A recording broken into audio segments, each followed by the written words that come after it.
A 10-year-old black girl was quietly collecting cans after school when she saw an elderly white man in a wheelchair stuck in the mud as rain poured down. Without hesitation, she ran to help, pushed him free, then walked him home to a silent, forgotten house. She thought it meant nothing, but weeks later, when her mother was rushed to the hospital, the man returned, and this time he came to repay her kindness in a way she never could have imagined. Before we dive in this story, let us know where you watching from. We love to hear your thought. A single yellowish light bulb dangled from the ceiling of their cramped apartment, casting a weak, flickering glow. Zara, 10 years old, sat cross-legged on a thin mattress watching her mother prepare for work. It was nearly midnight, but for Marie the day was just beginning. Marie slipped into her frayed janitor's uniform, the faint smell of bleach clinging to its threads. She tied her graying hair back with a worn elastic, her hands trembling slightly. Under the dim light, Zara saw the calluses and cracks on her mother's skin, hands that had scrubbed endless hospital floors and never fully healed. Marie wrapped a thin scarf around her neck, a shield against the late-night chill. Before leaving, Marie knelt by Zara's mattress and kissed her forehead. "Sleep well, my little girl," she whispered, her voice heavy with exhaustion.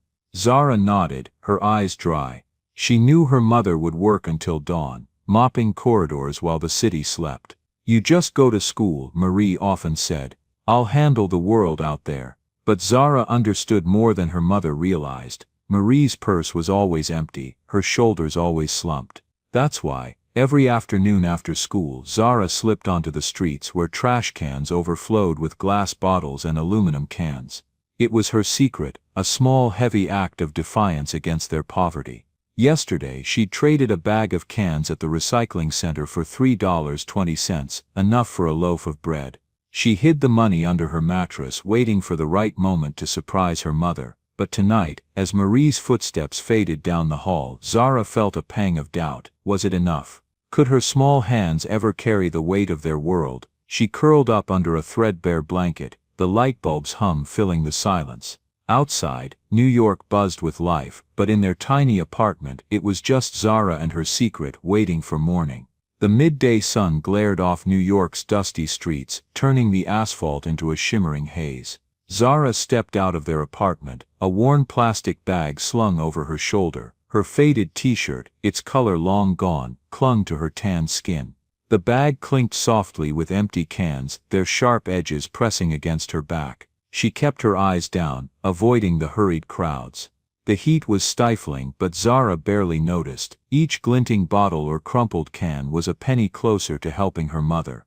At the recycling center last week, Mr. Lopez had counted her haul, 20 cans, 15 bottles, and handed her $2.80.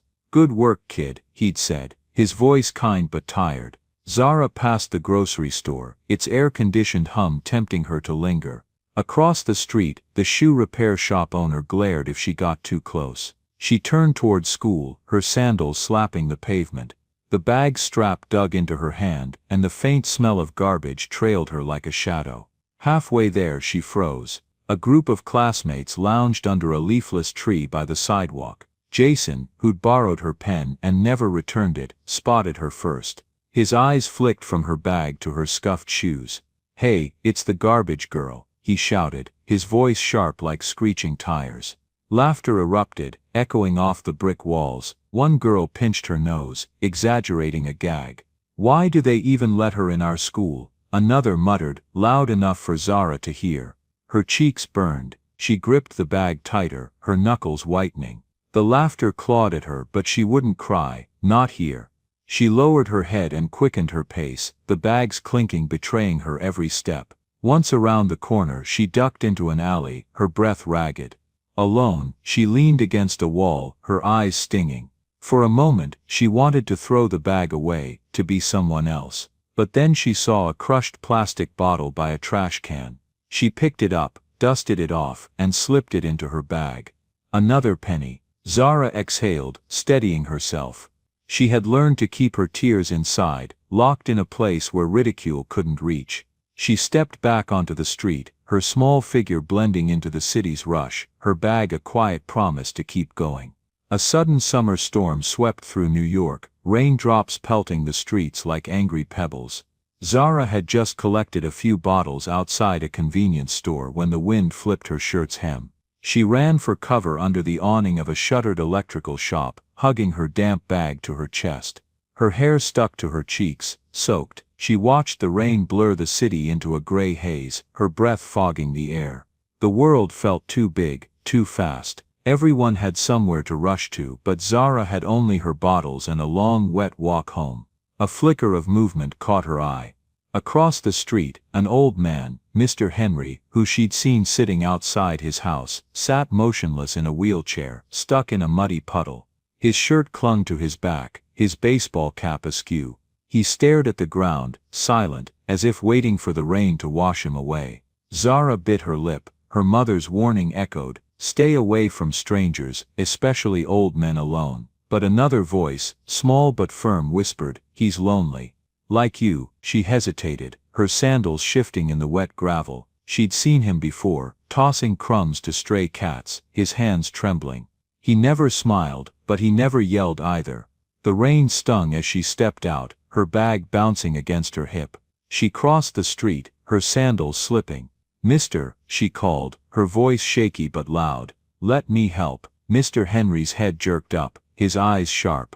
"I don't need help," he snapped, his voice rough like gravel. But Zara saw his wheels sinking deeper into the mud.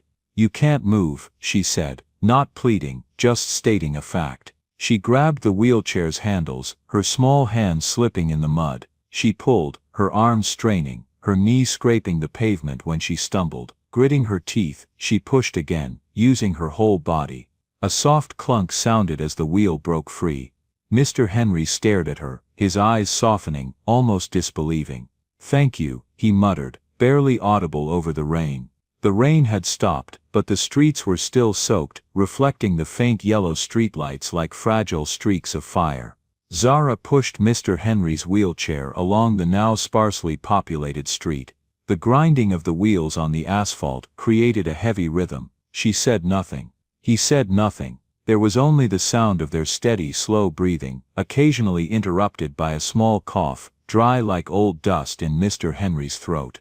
Zara didn't know exactly where he lived. When she asked, he just jutted his chin toward the end of the street. The one with the faded white paint and peeling wood door. "You can't miss it." His voice was still dry, but this time, it wasn't harsh. The slope leading to the house was low and hidden behind an iron fence. Zara bent down, putting all her strength into her pushing arms. She felt her small muscles tense, her sleeves clinging to her skin, and her wet hair falling over her face. Each step made her breathe harder, but for some reason, she didn't want to stop. It was as if she stopped, Mr. Henry would be stuck there forever, in the mud, in the heavy silence. The house appeared just as he described, faded white paint, a stained awning, and a wooden door with many scratches, as if it had been slammed by the wind for years. When Zara pushed him up the steps, the wheelchair wheel made a soft clump against the edge of the door. Henry exhaled heavily, whether from fatigue or relief, it was hard to tell. "Come in," he said, pushing the door open. The smell of old wood and mildew immediately hit the girl's nose, but it wasn't sharp. It was just a sad smell, like forgotten rooms. Zara hesitantly stepped inside, standing close to the door. The small dark living room had only a single yellow light bulb hanging from the ceiling. An old worn velvet sofa took up most of the space. On the table was a cold cup of tea, next to an open book, the pages slightly curled from the dampness. Zara didn't sit down right away. She just stood there, gripping the strap of her still damp plastic bag of cans, her feet cold. Her shirt had dried a bit, but it still felt heavy with the smell of mud. She was about to decline, say thank you, and leave, but Mr. Henry had disappeared into the kitchen. The clinking of metal came from inside. A moment later, he returned with 2 steaming mugs of hot cocoa. "Drink," he said, placing a mug on the table in front of her. Zara hesitated, then sat down on the edge of the sofa. She reached out, her fingers gently touching the warm ceramic mug. The heat stung her cold skin.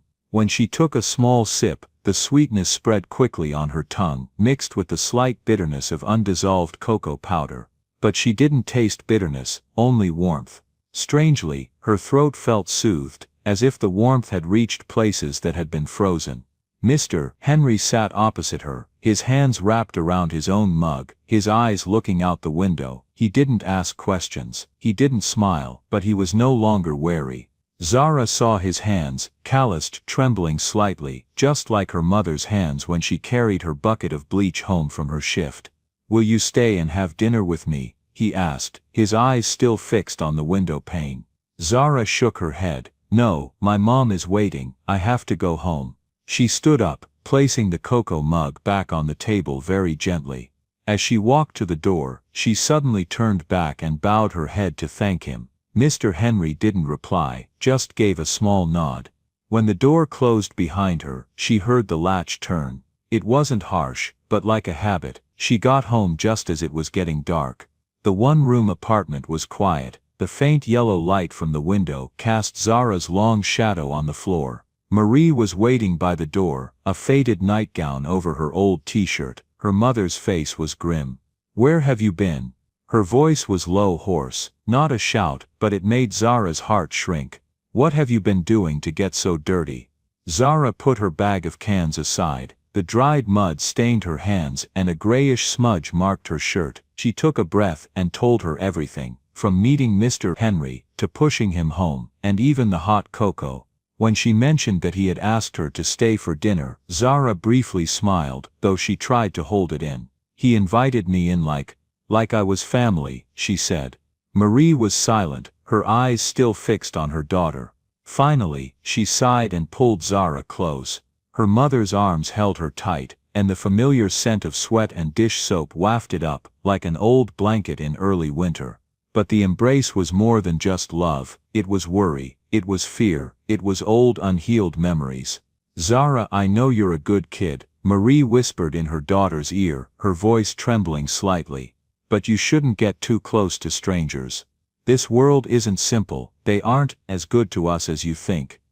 Zara wanted to ask why, but she didn't, because in her heart, she wasn't sure Mr. Henry was a good person either. It was just that he was lonely, and so was she. The next day was cloudy, no rain, but no sun. Zara went to school as usual, carrying her empty bag of cans. But after school, instead of going home, she turned onto the familiar street from the day before. The door creaked open. No greeting, but Mr. Henry stepped aside, making enough room for the little girl to enter. Zara quietly took off her sandals and stepped onto the cold wooden floor. A faint scent of muscle rub still lingered in the house, mixed with the smell of old paper and the slight dampness seeping through the hairline cracks in the wall. Mr. Henry stood with difficulty by the old piano. The instrument was covered in a thin layer of dust, hinting at years of quiet neglect. His hands trembled as he placed them on the keys, and the notes that came out were disjointed. He played an unnamed song, its rhythm lost. "She liked this one too," he mumbled, his voice hoarse, his gaze fixed on a faded photograph on the dusty piano. Just then, a sound came from the door. It opened wider, and there stood Mrs. Marie, in a dark coat and a hood still dotted with raindrops. Her face hardened when she saw her daughter and the strange man.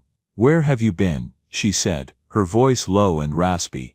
"And why are you here?" Mrs. Marie glared at Mr. Henry, her eyes full of suspicion and defensiveness. But then Mrs. Marie froze. Her eyes didn't just see her daughter, they saw the faded photograph on the piano, and the old man trying to play an incomplete song. Her heart seemed to tighten when she recognized the melody. It was the same song her husband used to play for her. She turned to look at Mr. Henry, then at Zara, and she understood. Her eyes welled up. Her suspicion was gone, replaced only by a profound understanding. "I'm sorry," she said, her voice trembling. "I was just so worried." Mr. Henry simply gave a small nod, saying nothing, as if he were all too familiar with such suspicion. That night, the three of them sat together in the small room. Mrs. Marie spoke about her life with her daughter, the struggles at the hospital, and the times she felt completely lost. Zara listened, occasionally glancing at Mr. Henry. He remained silent, taking in every word. When Mrs. Marie finished, Mr. Henry finally began to speak. His voice was husky, but not from a cough, it was from the weight of his emotions. "I once had a family," he said, his hand stroking a wooden letter tile with a T. My wife Elise and my son Toby. He told them about the accident, about the loss of the two people he loved. Zara saw a glint in his eyes, but no tears fell. He explained that he had shut his world off ever since that day. Until this little girl came along, he said, looking at Zara. She didn't ask, but she listened. She changed me. Zara felt a strange warmth fill her heart. Mrs. Marie took Mr. Henry's hand, her eyes filled with empathy. I understand that she said. When you lose something precious, you're afraid of the world outside. But then something else comes along, and you can't keep your heart closed anymore. The three of them sat in silence, and the room became cozier than ever. The bond between them had been mended, not by blood, but by understanding and sharing. Zara no longer felt alone, and she knew that from this moment on, she had gained another family. Everything went wrong on a stormy night. Marie slipped on the hospital stairs, fell, and was badly hurt. Zara ran home, sobbing. Henry tried to stay calm, and took Zara to St. Mary's Hospital. He sat in the hallway, his arm around her shoulder. A doctor came and gave him a bill for an advance payment. It was a long number. Henry reached into his pocket and pulled out a small amount of money. I pay it in installments, he said. The doctor looked at him, then at Zara, his eyes full of suspicion. I'm sorry, this surgery requires a guarantor, and we can't take a risk with someone who can't pay. Who do you think you are? A beggar? Just then a passing nurse sneered. What kind of money do black people have? A kid and a disabled old man. You'd better take her to a charity hospital. Her words were like a knife, stabbing Henry. He lowered his head, his hands trembling. Zara hugged him tightly, her eyes filled with tears. For the first time she witnessed the cruelty, the terrible prejudice of the world her mother had warned her about. Henry went back home, his heart heavy. He looked at his old wedding ring. It was no longer a symbol of a painful past, but a reminder of his helplessness. He had to do something. The night sky was moonless. The street seemed to have been coated in a thin layer of gray, tired ash.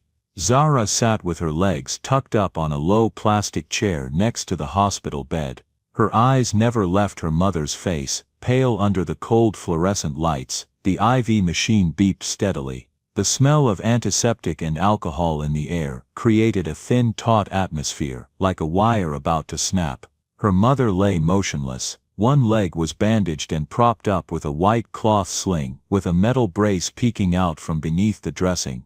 Her left arm was bruised, so purple that the color of her skin didn't resemble any tone Zara had ever seen. Her chest rose and fell slowly, each breath sounding like it traveled a rough road. Zara hugged her old doll tightly. It was the only doll she had kept after selling many old things. Most of its synthetic hair had fallen out, but its purple dress was still intact. Her mother had sewn it for the doll with leftover fabric when she was 6. Back then, Zara had said, "This is a princess, her name is Miracl." Her mother had smiled, stroking her hair. "You are the queen." Now the princess sat still in Zara's arms, silently, and the queen lay there, unable to speak. Zara didn't cry. There were no more tears left. She had cried them all. When she ran into the hospital, when she saw the blood stain on the nurse's blouse, when she signed the admission papers for her mother, her hand shook, the pen fell 3 times. The nurse had asked, "Where is the patient's legal guardian?" She didn't know how to answer. She was only 10 years old. 2 hours later, a doctor came and gently placed a piece of paper on the folding table beside the bed. An advance payment bill. A long number with many zeros. Zara stared at it as if looking at a giant mountain about to collapse on her. She didn't understand all the terms, but the last line, required payment before surgery, she understood. She left the hospital, still holding Miracl. Outside the sky was still moonless. The cold night wind snaked through her thin collar. Zara wasn't wearing a jacket. She didn't have any money. She only had a pair of sandals with a ripped sole and an empty plastic bag. She went to the pawn shop at the end of the street. She placed the doll on the counter, her eyes looking up at the fat man eating a hot dog. "I need to borrow some money. This doll is very special," she said, her voice hoarse. The man glanced down at the doll and laughed. It's not even worth a nickel." He pushed the doll back, still stuffing his face with hot dogs. Grease glistened on his fingers. Zara hugged Miracl again. Her heart felt as if it was being cut by a blunt knife, slowly, with a lingering pain. She went from one shop to another, knocked on the doors of old acquaintances, a person who used to be her mother's friend from the nursing home, someone who had once borrowed money from her mother. No one opened the door. One person said, "Sorry, this isn't a good time." Another pretended not to hear the doorbell. Zara returned to the hospital just as the sky began to lighten. Her eyes were dry, her lips were cracked, her hands were stiff with cold. She sat down on the old chair, placed Miracl next to her, and finally, buried her face in her hands. For the first time, she sobbed out loud. No one heard her, no one saw her, but inside her, something had broken. Henry didn't find out from a phone call, or from anyone telling him. He knew when Zara stopped coming. 3 days, not a single knock on the door. Not a single package of cookies on the steps. No soft laughter in the hallway, just an absence, and he knew absence was the alarm bell of poverty. He rummaged through an old notebook, the one he used to record his wife's medical appointments. A page had been torn out, but a handwritten address remained. St. Mary's Emergency, 119 South Street. He grabbed his jacket, put on his cap, and got out of his wheelchair. The first taxi stopped, then drove away when it saw him. The second one slammed on its brakes, the driver sticking his head out. "I don't pick up homeless people." His voice was full of contempt, like a splash of cold water to the face. Henry sat on the curb. His lips were pressed together. His heart pounded. His hands clenched the armrests of his chair. A gust of wind blew, and his baseball cap flew off his head. He didn't pick it up. He didn't even bend down. He just sat still for a long time, until he decided to get up, slowly, heavily, but surely. The house was as silent as always. But this time, he opened the drawer under the bed. A small safe was hidden behind old cloths. There was no money inside, only old business cards, the house deed, and a silver wedding ring. He pulled out a card. The phone number faded with time, but he remembered it. "Raymond here." The man's voice on the other end was surprised. "My God, Henderson. You're still alive." He didn't answer right away. He just took a soft breath, and then said, "One word at a time. I need help. There's a family. They need to be saved." Silence. "Then I'll take care of it." A week later at the hospital's billing counter, the clerk received a thick envelope. There were no documents inside, just a white card with shaky handwriting, to Zara and her mother. A friend. Henry. Zara didn't know anything about it. When the doctor announced, "The surgery has been approved," she stared at him as if he were speaking a different language. She didn't ask who paid. She just looked over at her mother, who was now awake, her eyes slightly open, and took her hand. Miracl lay nearby, her purple dress wet with tears, but this time, the tears were of relief. Zara didn't know that on that same night, in the White House that had once been wet with rain, Henry had replayed the first recording. "You did something the whole world forgot to do. You treated me like a person." Zara's voice came on next, small and slightly trembling. "You did too." He listened to it 3 times. And on the 4th time, he smiled. It wasn't long, but it was real. The first morning in the new house, the sunlight streamed through a window that was 3 times larger than the old apartment. Zara woke up not to the sound of garbage trucks or people arguing upstairs, but to the smell of toast.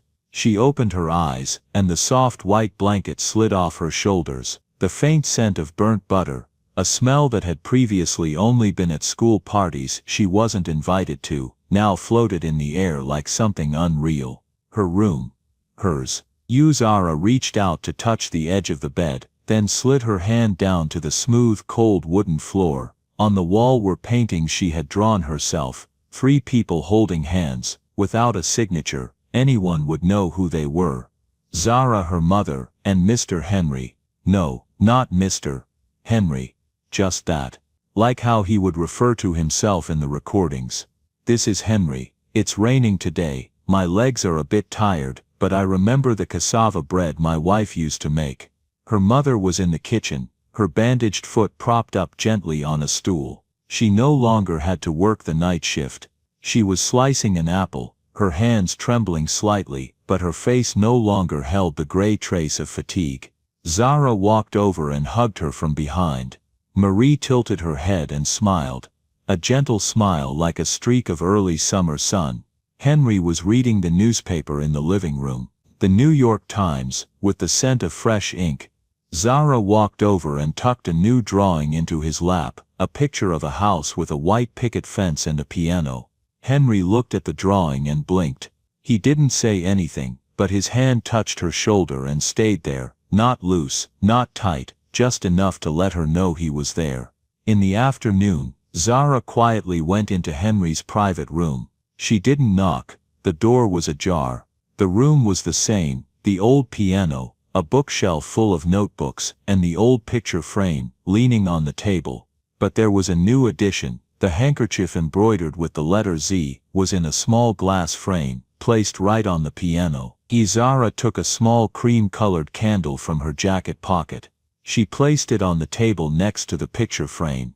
Then from behind her back, she took out a small cake, misshapen, but with real vanilla frosting and 3 bright red strawberries. She had spent 2 weeks' worth of allowance to buy the ingredients. Her mother helped bake it. She decorated it herself. "I saw his birth date in your old papers," she said, her eyes fixed on the candle. "His name was Toby, right?" Henry stood there, frozen. A moment later, he walked slowly to the table and looked down at the cake. On the cake was a crooked message written in white frosting, "Happy birthday Toby," no year, no last name. Just that.